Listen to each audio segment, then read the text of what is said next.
picture, we want to cross over to Daystar Crown Plaza, where the Daystar University officials are having a presser on the close of the university indefinitely. Let's just cross over and listen in to what they're saying. Chancellor Academic Affairs and the Deputy Vice Chancellor Finance and Administration, as well as the Vice Chancellor at the time, were all given their respective areas to give comprehensive response.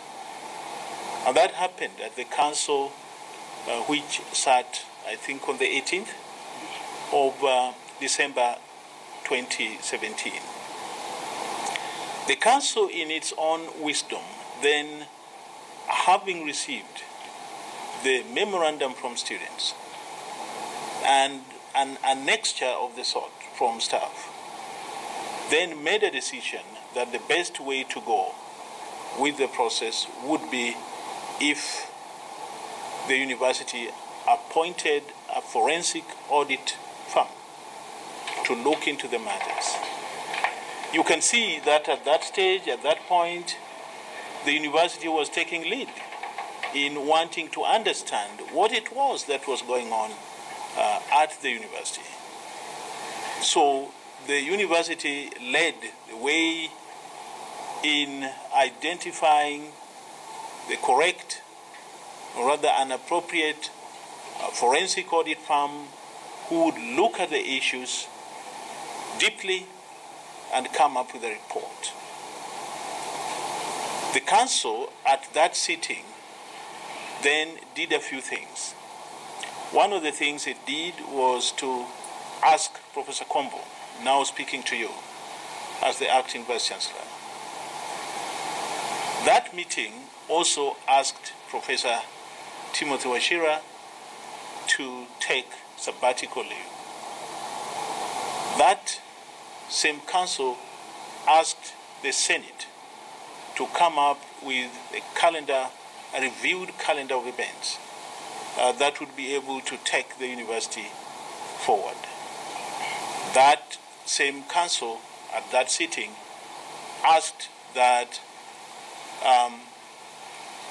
they start to engage with a forensic audit firm with a view to getting a report out of the forensic audit on the 15th of February.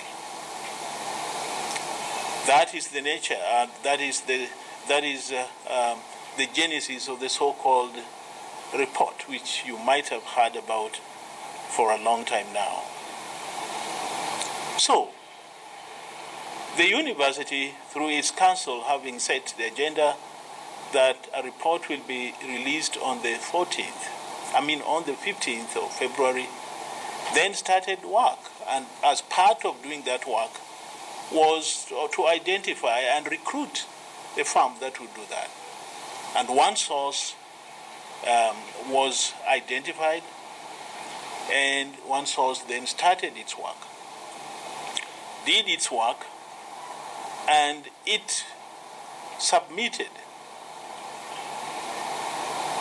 a draft report by the 15th of February, as expected.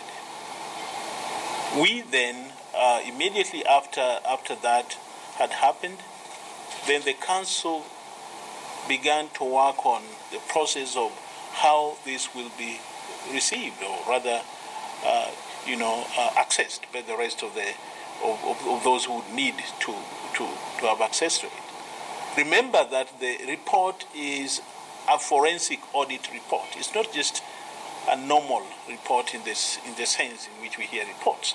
This was supposed to be and was a forensic audit report. So the council then began to engage with the draft. What was received on the 15th of February was a draft report.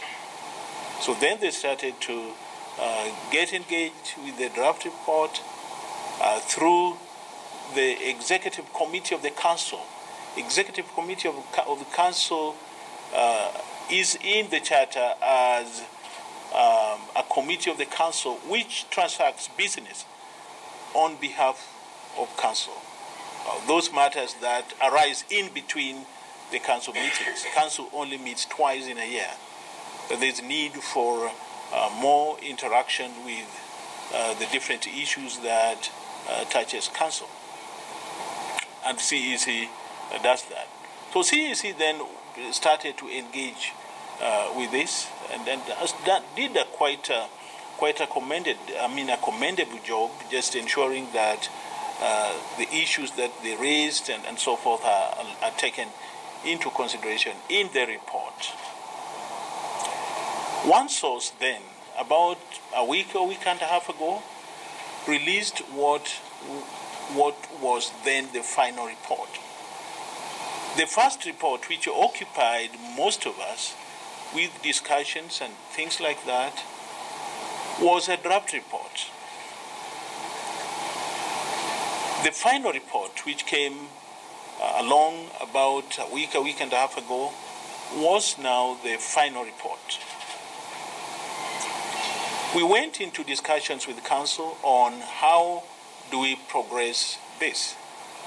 And through discussions with council and council deliberating with its various organs, then accepted to release the report.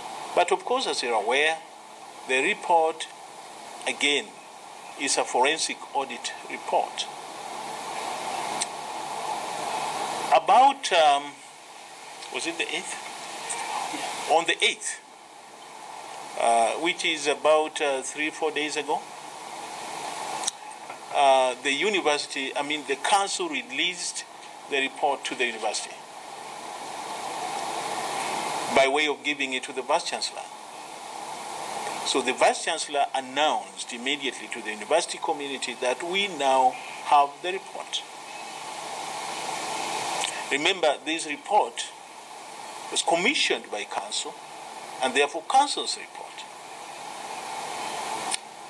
So when the different